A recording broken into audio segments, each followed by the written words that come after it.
શ્રી વલ્લભાધીશ કી જય. ગિરિરાજ ધર શ્યામ સુંદર શ્રીયમની મહારાણી કી જય. શ્રી ગુસાઈજી પરમ દયાળ કી જય. શ્રી ગોકુલ નાથ કી જય. દાવ દયાળ કી જય. શ્રી નવनीत પ્રિયા લાલ કી જય. अपने माथे बिराजता सेव्य स्वरूप की जय. बधाय वैष्णव ने जाजा करीन जय श्री कृष्ण.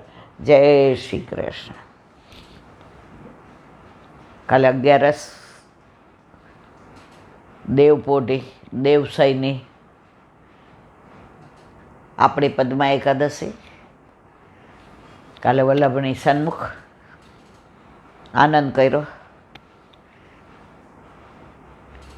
વલ્લભ વિના બધું ખોટું. વલ્લભ છે તો આપણે આ બધું આ માર્ગમાં છીએ. જો પે શ્રી વલ્લભ પ્રગટ ન હોતે વસુધા રહેતી સુની નાતર વસુધા રહેતી સુની. વલ્લભ પ્રગટ ન થયા હોત તો હું ને તમે દેરીએ દેરીએ દીવા કરત અને મંદિરે મંદિરે માથા ટેકવત. પણ ઠાકોરજી કે ના, મારા શ્રીઅંગની સૃષ્ટિ બધાની આરે ભળી પોતાનું સ્વરૂપ ભૂલી જાય અને અન્ય માર્ગી આરે ગમે એવું વર્તન કરે અને 84 લાખ યોનિમાં ભટકે. કોઈ મા બાપને એવું ગમે? પેલો વચ્ચે છાપામાં આવ્યું હતું એકવાર કે દીકરો ખૂબ ડાયો, ભણવામાં હોશિયાર, સ્કોલરશીપ લઈને ભણ્યો. મા બાપે પ્રોવિડન્ટ ફંડમાંથી લોન લઈ અને આગળ ભણવા મોકલો. હવે યવનોનો દેશ, કોલેજમાંથી બધા પેલા ડ્રગ્સ ને લસણ ને ડુંગળી નોનવેજ ને, એટલે શરૂઆતમાં 2-3 મહિના તો પછી એ જ્યાં હોસ્ટેલમાં રહેતો હતો ત્યાં એવો સંગ થઈ ગયો. પછી તો કોલેજમાંથી બંક મારવાનું ને આ બધાની હારે ઓલા સિગારેટો ડ્રગ્સની ભરીને આન તેન. શરૂઆતમાં તો રોજ ફોન આવતો કે મને 3 કલાકનું કામ મળી ગયું છે, હવે તમારે મારી ચિંતા કરવાની જરૂર નથી, 3 વર્ષ પછી ભણી લઈશ, પછી તમારે અહીંયા આવી જવાનું, મને સારી નોકરી મળશે, તમારા મા બાપનું ઋણ તો મારા ચામડીના જોડા સીવડાવવું તોય ઓછા પડે. મા તો રોઈ રોઈને અડધી થઈ ગઈ, આંખમાં કુંડાળા પડી ગયા. અરે રે, મારો દીકરો મને કેટલો પ્રેમ. પછી આ રવાડે ચડી ગયો, દુસંગ લાગી ગયો. મહિને ફોન ના આવે, અને આવે તો એનો અવાજ ધ્રુજતો એવું લાગે. દુનિયામાં ભગવાન પછી માં એક જ એવી છે જેને છોકરાની બોડી લેંગ્વેજ ઉપરથી ખબર પડી જાય કે કોન કોન કિતને પાની મેં કિસકી હે પહેચાન.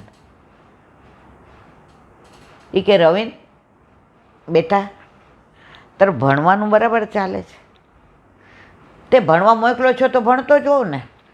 માં સમજી ગઈ. પછી કે બેટા ઘરે રસોઈ બનાવો છો કે બહાર? આ તારું ભારત છે અહીંયા તો ઘરે રસોઈ બનાવવાની? ત્રીજો સવાલ પૂછ્યો માએ. કોલેજની ફી ભરાઈ જાય છે, જરૂર છે. હવે કોલેજમાંથી રસ્ટિકેટ કરી દીધો હતો કારણ કે ફી ભરી નહોતી અને જરૂર હોય 3 કલાક કરે અને પછી આની અંદર પૈસા જાય. હવે આવી રીતે 3-4 મહિના રખડો તો જે દુસંગ લાવ્યો તો એ લોકોએ કીધું ભાઈ તારી પાસે પૈસા નહીં એટલે તું અમારા ગ્રુપમાં નહીં. હવે ઓલું જે વ્યસન લાગી ગયું હતું તો એની કોલેજમાં એમના જ ગામનો એક છોકરો હતો. એને ખબર પડી કે રવિનને આવા ઊંધા રવાડે ચડી ગયો છે. એટલે એકવાર એને મળવા ગયો. વાતમાં ફોન નંબર આપ નહીં કે મારે સમાચાર કેવડાવે છે, મારા મમ્મીનો ફોન નથી લાગતો. એટલે આ તો ઓલા નશામાં ચકચોર હતો, નંબર આપી દીધો. ઓલાએ બહારથી ફોન કર્યો કે માસી હૈયે હાથ રાખીને, પણ મારે હકીકત તો તમને કેવી જ પડે, કારણ કે હું ભારતીય છું, હું હિન્દુ છું, હું સનાતની છું. પછી માને જેમ વીતી હોય ને એ શબ્દો દ્વારા વર્ણન ન થાય. હવે ફોન કર્યો દીકરાને, અત્યારે ફોન મૂકી દે, ભણું છું, વારંવાર મને ડિસ્ટર્બ કરવા. હવે કોલેજમાંથી જ કાઢી મૂક્યો હતો. પણ મા એ મા છે ને, એના પપ્પાને કીધું એ કે તમારા કાકાનો દીકરો એટલે કે મારા જેઠ ત્યાં રહે છે, મારે અમેરિકા જવું છે. એ કે ગાંડી થઈ છે, ઓલા પીએફમાંથી તો એ કે મારી પાસે આ દાગીના છે ને વેચી નાખો. મારો દીકરો આવી રીતે, તો કે જો હું નોકરીમાંથી આટલી રજા લઉં તો આ બધું મારું પીએફ ને બધું, એ કે તમારે નથી આવવાનું.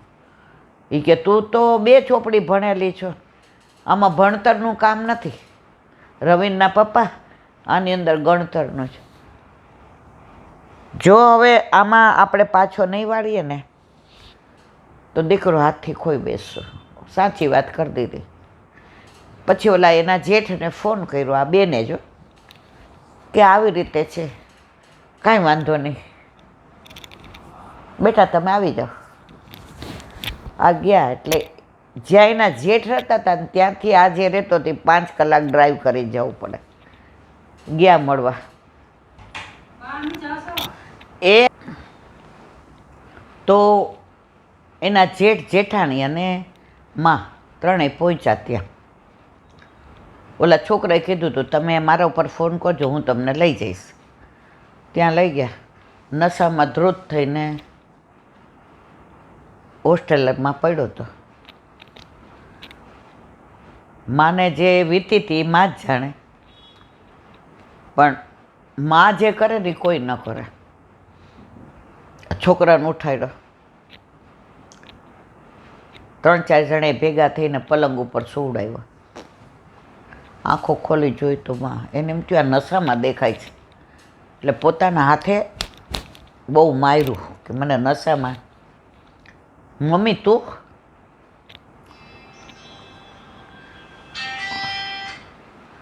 મમ્મી તું? હા બેટા. તને મને બધી જ ખબર છે, તને કોલેજમાંથી કાઢી મૂક્યો છે, તું ડ્રગ્સના રવાડે ચડી ગયો છે. આ 1 તારીખે હોસ્ટેલમાંથી તને કાઢી મૂકશે, કારણ કે તારા પૈસા પૂરા થાય છે. મારે તને પાછો ઇન્ડિયા લઈ જવો છે. પોકે પોકે રોયો. હવે હું ઇન્ડિયાનોય કામનો નથી ને તારા કામનોય નથી. મા માટે કોઈ નકામા હોતા જ નથી. એના જેઠને કીધું ભાઈ અમારા બેન ટિકિટ કઢાવી દો. છોકરો કે હું મરી જાઉં તોય નહીં આવું, અહીંયા બધું મારું બધું, હવે હું નશા વિના નહીં રહી શકું. તારી પાસે છે પૈસા? એ કે ચોરી કરીશ, લૂંટ કરીશ. અહીંયા તો એ કે આવું બધું કરતા હોય. માં કે તો તારે એવી જ રીતે જીવવું છે? એ કે હા. તારે નથી આવું મારી ભેગું? તો કે ના.